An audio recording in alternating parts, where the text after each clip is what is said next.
Good morning, class 8 children. This is chapter number 4, ecosystem. So as we know, children, we have completed chapter number 2 and chapter number 1.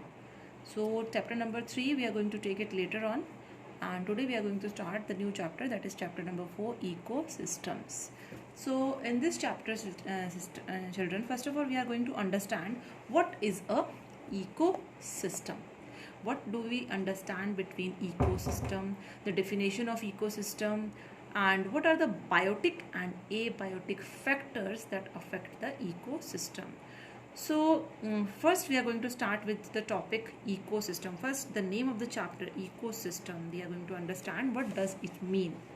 So ecosystem, as we know, children, we are living in such an environment which is covered all around by different things, like agricultural fields are there, orchards are there, forest, pond, lake, river, sea, oceans. Other than that, mountains, even the human beings, plants, animals, we all are living in the environment.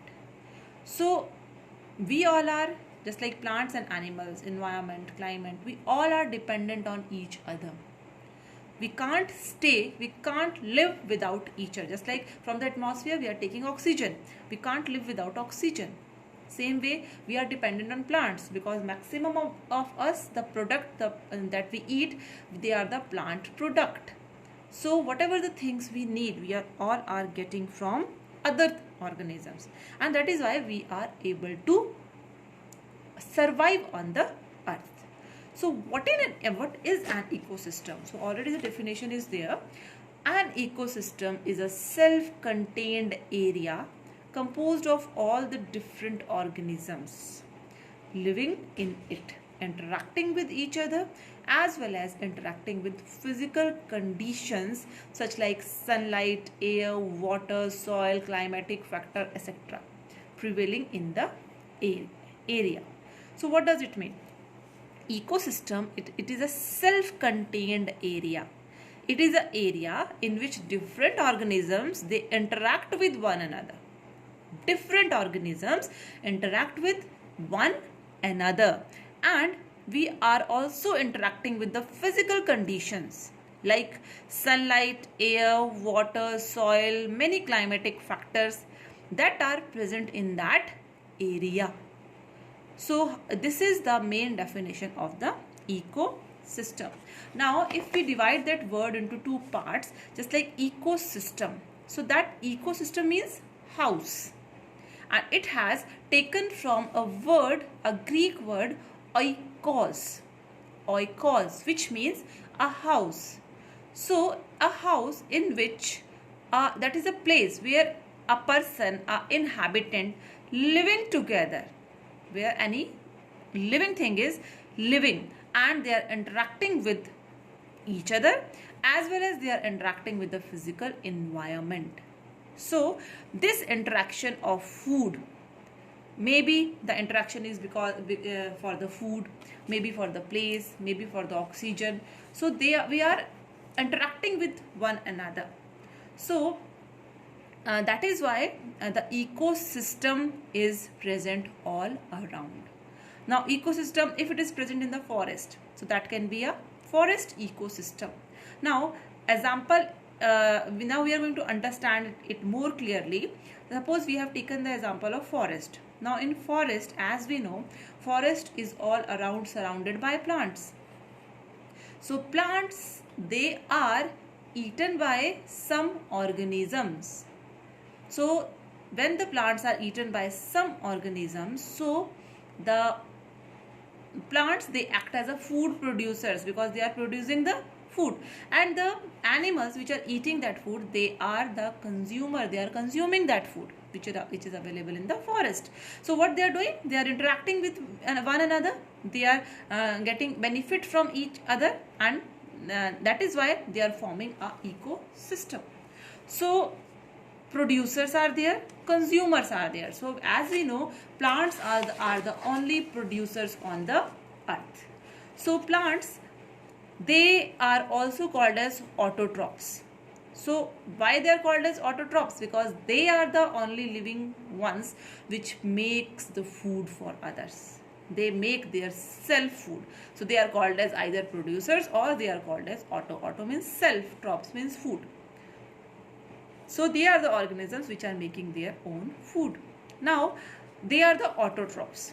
Now second is the primary consumer. Primary consumer means such the food made by those plants or the directly those plants, they are eaten by some other insects just like grasshopper, cricket, butterflies, bees and many other organisms are there which are eating the food or the directly the food which is prepared by the plant.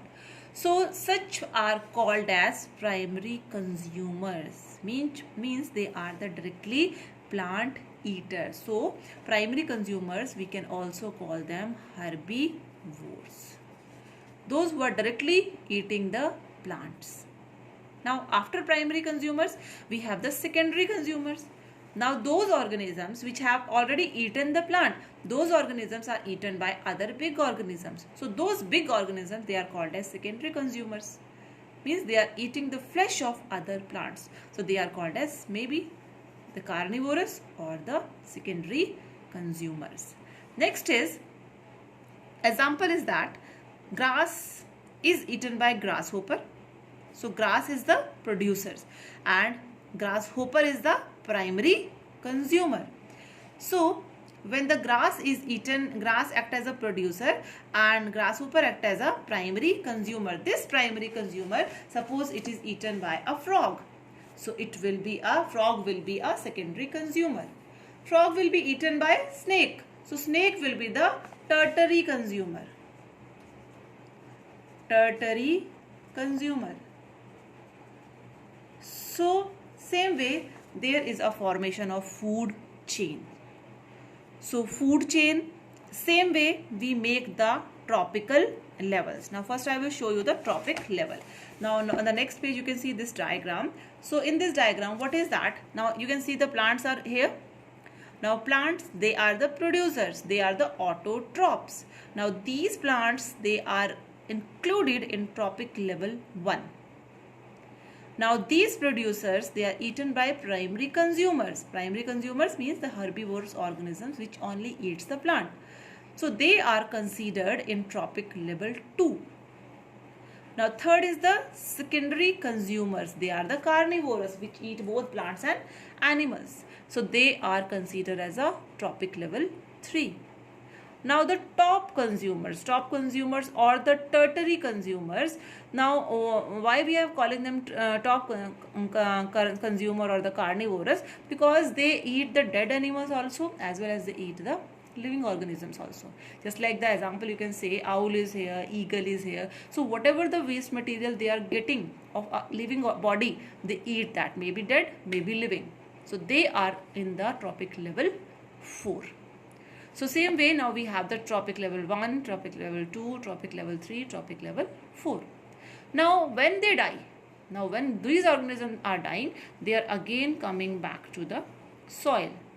And here the bacteria, the fungi, they help in the decomposition of skin of those organisms. Completely the organisms, their bone, their skin, everything get decomposed inside the soil. And then again plants, they take their minerals from this soil and again the circle forms. So what is that? They have made, they all are dependent on one another. Without plants, herbivores can't survive. Without herbivores, these carnivores, they can't survive, and the top carnivores again, they can't survive without them. So that is a simple chain which they are making. So this is about the tropic levels of the food chain. Now next is the component of an ecosystem. Now in the component of ecosystem, as the name is there are two component of ecosystem. One is the biotic component and the second one is the abiotic component. So first we are going to take the biotic. Now what does it mean? What does biotic mean? Biotic means living. So living organisms, as I have told you, these all are living organisms in all the tropic levels. They all are living organisms. They are not using any of the non-living thing. So all, when they die, they directly mix with the soil. So they all are biotic. They all are living component of our trophic level. So in biotic component, we are going to study 3 trophic level: trophic level 1, trophic level 2, trophic level 3, trophic level 4, that already I have explained you just now. That in trophic level 1 we have the plants, trophic level 2 we have the herbivorous animals, trophic level 3 we have the carnivores, level 4 we have the tertiary, the top consumers. These are also called as tertiary consumers. So they make the biotic component of the ecosystem. Now if we talk about some other animals also, just like scavengers, detritivorous, decomposers. They are, what are scavengers? Scavengers are those organisms which feed on dead animals and plant material. These are detritivorous, such animals. These are decomposing. They are helping in deterrust or decomposed plant and animals as well as the feces. They are also called as decomposers. So scavengers, which they all are under the category of top consumers, because they are eating whatever they are getting. So all they are included in trophic levels, and they make the biotic component of the ecosystem. Now coming to the next is the abiotic component of the ecosystem. So abiotic means non-living component of the ecosystem. So that just like sunlight, temperature, air, water, temperature already I told, and soil. So they are all are non-living, but still we all need them. So they all come under the category of abiotic component. So in abiotic component, first is the sunlight. Now as we know, plants without sunlight they can't make their food, they can't do the process of photosynthesis. So sunlight is main component for them for the production of food. When they are going to make the food, then only the other organisms they are going to eat plants. So that is why sunlight is an important abiotic component. Next is the air. So as we know, air contains oxygen. Air, because of air, many birds and some small insects they are able to fly, and air also helps in dispersal of seeds, fruits and pollens. So that is also a non-living component, but still it is essential for the plants. Plants they make the food because they need carbon dioxide. We also are living organisms, we also need carbon dioxide. Same way, many birds and animals which are flying from one place to another, they without air they can't fly from one place to another. Same way, if there is no dispersal of seed, the new plants will not develop. So all these components are important, although they are the non-living component. Now next is the water. As we know, without water the plants are not able to grow. Even the living organism they are not able to survive. So water is a main necessity for the formation of these biotic components, means for the formation of plants, primary consumer, secondary consumer, tertiary consumer. We all need water for our growth. Next is temperature. Temperature also affect us as well as the plants. So some of the plant they need very cold temperature, some of the plant they need very high temperature. So temperature is also one of the main component, abiotic component of the ecosystem. Next is the soil. As we know, the plants they can't grow without soil. So soil also contains water and minerals. Without water and minerals the plants are not able to grow. Water also retained inside the soil. So without soil the plants are not able to grow. Small animals they have the living place inside the soil. They live inside the soil and they make their burrows. Just like frog, they at least live for six months inside the soil.